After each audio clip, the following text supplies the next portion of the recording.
Hello friends, എല്ലാവർക്കും എൻ്റെ പുതിയൊരു വീഡിയോയ്ക്ക് സ്വാഗതം. അപ്പോൾ കുറച്ച് പേര് കണ്ടപ്പോൾ ചോദിച്ചായിരുന്നു വെണ്ടക്കായ് കൃഷിനെ കുറിച്ച് കുറച്ച് കാര്യങ്ങൾ പറഞ്ഞു തരുമെന്ന്. അപ്പോൾ എനിക്കറിയാവുന്ന കാര്യങ്ങൾ ഞാൻ നിങ്ങൾക്ക് ഷെയർ ചെയ്യാം. അപ്പോൾ ഞാൻ അവിടെ വെണ്ടക്കായ് കൃഷിക്ക് ഉപയോഗിക്കുന്നത് കോഴിവളമാണ്.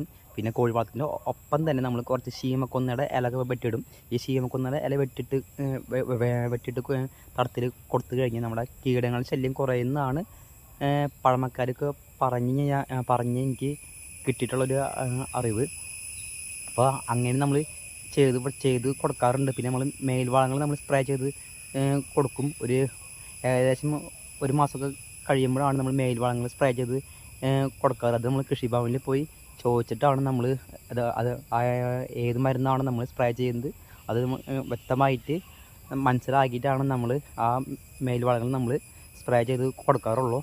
പിന്നെ ഈ വെണ്ടക്കായ കൃഷിക്ക് പുള്ളിക്കുത്ത് എന്ന് പറഞ്ഞ ഒരു രോഗമുണ്ട്. ഈ രോഗം വന്നു കഴിഞ്ഞാൽ ഇല മൊത്തത്തിൽ ആ രോഗം മൊത്തം ആ ഇലമേൽ സ്പ്രെഡായി ഇല മൊത്തം കരിച്ച് കളയും. അപ്പോൾ അത് വരുമ്പോൾ തന്നെ പരമാവധി ഇത് വരാതിരിക്കുന്ന കാര്യങ്ങൾ നോക്കുക. നമ്മൾ എത്ര ശ്രദ്ധിച്ചാലും വരാനുള്ള ചാൻസ് കൂടുതലാണ്. പക്ഷെ വന്നു കഴിഞ്ഞാൽ സ്പോട്ടിൽ തന്നെ മരുന്നും കാര്യങ്ങളൊക്കെ നമ്മൾ ചോദിച്ച് മനസ്സിലാക്കി നമ്മൾ ഏത് മരുന്നാണോ ആ മരുന്ന് നമ്മൾ കറക്റ്റായിട്ട് ഇലമേക്ക് നമ്മൾ സ്പ്രേ ചെയ്ത് കൊടുക്കണം. ഇല്ലെങ്കിൽ വെണ്ടക്കായ മൊത്തത്തിൽ കരിഞ്ഞു പോകും. പിന്നെ ഒന്നരാടം നമ്മൾ വെണ്ടക്കായ പൊട്ടിച്ച് മാർക്കറ്റ് ചെയ്യണം. അല്ലാത്ത പക്ഷം വെണ്ടക്കായ മൂത്ത് പോവും. മൂത്ത് കഴിഞ്ഞാൽ ഈ സാധനം പിന്നെ ആരും വാങ്ങില്ല. പിന്നെ നമ്മൾ ഡെയിലി വന്ന് നോക്കുക എന്തെങ്കിലും കുഴപ്പങ്ങളൊക്കെ ഉണ്ടോയെന്ന്.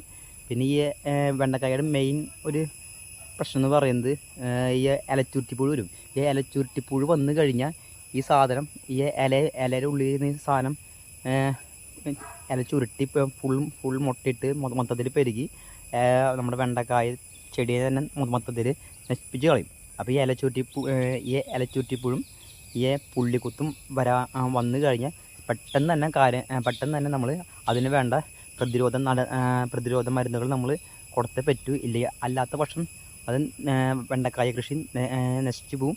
അപ്പോൾ ഇത്രയൊക്കെ കാര്യങ്ങളാണ് ഞാൻ അവിടെ ചെയ്യുന്നത്. അപ്പോൾ നിങ്ങൾക്ക് ഇനിയും എന്തെങ്കിലുമൊക്കെ ഡൗട്ട് ഉണ്ടെങ്കിൽ നിങ്ങൾ കമൻറ്റ് ബോക്സിൽ പറയുക. എനിക്കറിയാവുന്ന അറിവുകളൊക്കെ നിങ്ങൾക്ക് ഞാൻ ഷെയർ ചെയ്യാം. അപ്പോൾ അടുത്ത വീഡിയോ കാണുന്നവർ എല്ലാവർക്കും ബൈ. Thank you.